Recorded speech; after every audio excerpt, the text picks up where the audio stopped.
What's good, guys? Welcome back to Fraud on the Telly. In today's video, we are breaking down everything that happened in the debut of Season 2 of Rising of the Shield Hero, an episode in which Naofumi is confronted with a new unknown threat, and we get a return of everyone's favorite best girl, Raphtalia. As always, if you enjoy the video or learn something new, make sure you like, comment, and subscribe. Go check out our full recap of Season 1 of Rising of the Shield Hero to prep yourself for Season 2. Okay, let's get right into it. Our episode begins in the Loranola village sometime shortly after the end of Season 1. Naofumi was made lord of these lands, and under his protection, the village has slowly begun to rebuild, a safe haven for demi-humans and humans alike. We see Naofumi has gained some new allies, as many warriors are being trained for the upcoming waves. Naofumi comes upon Granny, the old monk whom Naofumi saved in Season 1. She is training one of Naofumi's newest companions, Rishia, the young girl who was kicked from the Bow Heroes party for being too weak. Naofumi seems to also concur that Rishia is too weak for her level, so she has been training in the penguin suit, which boosts her stats. Granny believes that Rishia can be trained like her to utilize her ki into strikes, but Naofumi doesn't think this will work, as he believes the concept of ki doesn't exist in this world. As the group are talking, suddenly on the horizon they see a huge swarm of bat-like creatures. Naofumi rushes off to fight them, worried they will attack the village. However, before he can arrive, the bats are destroyed with a flurry of attacks from Filo and Raphtalia. Both have grown stronger since we've last seen them, Filo even growing another cowlick feather that she didn't have in Season 1. As well, I'm sure plenty of the fans out there had a mini freakout at the first scenes with Raphtalia after all this time. The party don't recognize these bat-like creatures. It seems they can't be monsters from the wave, as the wave is still some time away.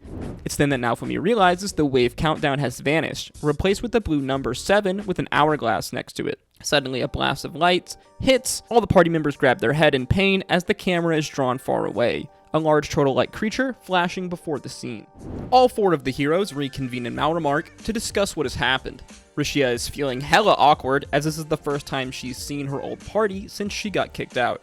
The heroes discuss these new monsters they've been encountering. The queen informs them of a legendary monster known as the Spirit Tortoise, which is said to have revived in the Spirit Tortoise Kingdom. It is said once every few centuries, this creature comes back to life, bringing with it horrific disasters. Naofumi theorizes that the waves could be these disasters, but they don't really go further into it. Suddenly, the other 3 heroes get up and leave, saying they were summoned to another world to fight the waves. They don't have time to deal with any of these other problems. Jeez, good to know that these pricks still haven't changed, huh? Melty stops the spear hero as they leave, asking if he was able to talk to her mother about reinstating her as a princess. The spear hero almost forgets to call her slut, saying he has bigger issues at hand. Melty curses him under her breath. It seems having her life spared wasn't enough to change this psycho lady. Rishia is confronted by her old party, the aptly named Maldsan, telling her the bow hero ditched her because she was weak and useless. This seems to only further motivate Rishia, who wants to become stronger and prove to the bow hero she can help him save the world. Sheesh, how depressing is that story? Naofumi agrees to stop the tortoise. The queen tells him of a checkpoint to the east where many are dying from the tortoise's familiars. Raphtalia, hoping to make Rishia stronger and change how she views herself as a failure, takes her to the slave master's pavilion, where she tries to convince her to become Naofumi's slave.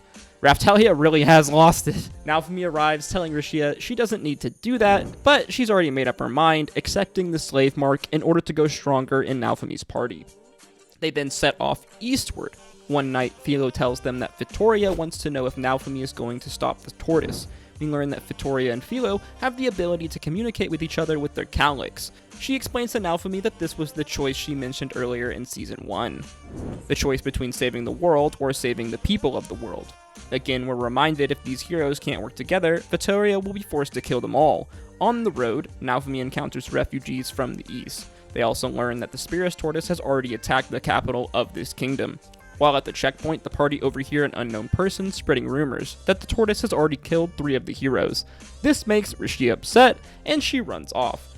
Naofumi stops her, telling Filo to ask Vittoria if this is true, to which they learn it's not. All the heroes still live. Suddenly, the checkpoint is swarmed by a massive group of bats and beastmen, all servants of the Spirit Tortoise. Raphtalia, Filo, and Naofumi manage to destroy most of them, Naofumi using his hate reaction to force the monster into Filo's tornado magic.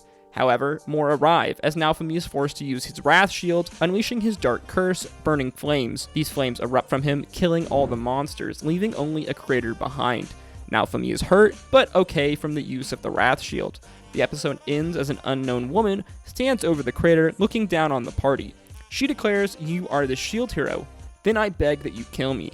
The episode ends as we see a flash of blue, revealed to be a blue hourglass. Seems more trouble is on the rise for our heroes. And yeah, that was it for Season 2, Episode 1 of Rising of the Shield Hero. It's great to see Naofumi and the gang back together, and the harem trope only goes stronger. I'm curious to see what will come of this spirit Tortoise and the strange woman who wants Naofumi to kill her, but yeah, I guess we'll have to wait until next week to find out.